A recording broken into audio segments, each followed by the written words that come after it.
बोलो श्री रामचंद्र जी की जय।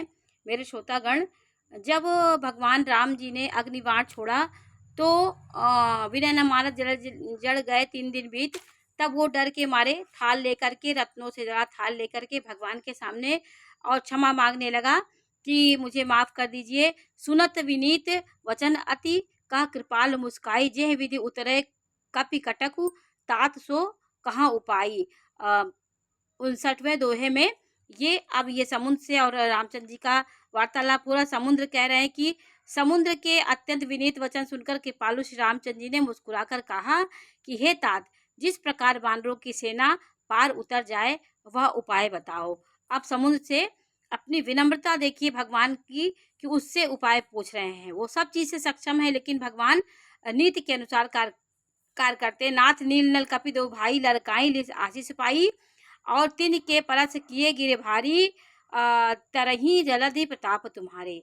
उन्होंने कहा कि समुद्र ने कहा, वो रामचंद्र जी को बताए, हे नाथ, नील और नल 2 वानर भाई हैं जिन्होंने लड़कपन में ऋषि से आशीर्वाद पाया था कि उनके स्पर्श कर लेने से ही भारी भारी पहाड़ भी आपके प्रताप से समुद्र में तैर जाएंगे। उसी ने ये बात गूढ़ रहस्य रामचंद्र जी को बताया।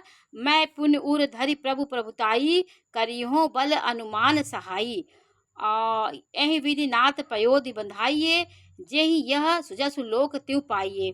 उसने कहा कि मैं भी प्रभु की प्रभुता को हृदय में धारण कर अपने बल के अनुसार जहाँ तक मुझसे बन पड़ेगा सहायता करूँगा। हे नाथ, इस प्रकार समुद्र को बांधिए। उसने ऐसे उपाय बताया। फिर समुद्र के उसने कहा कि ऐ सर मम उत्तर तटवासी, वो हतहु नाथ खल नर अघरासी। और सुनि कृपालु सागर मन पीरा, तुरत ही हरि राम रणधीरा। इस प्रकार इस बाण से मेरे उत्तर तट पर रहने वाले पाप के राशि दुष्ट मनुष्यों का वध कीजिए।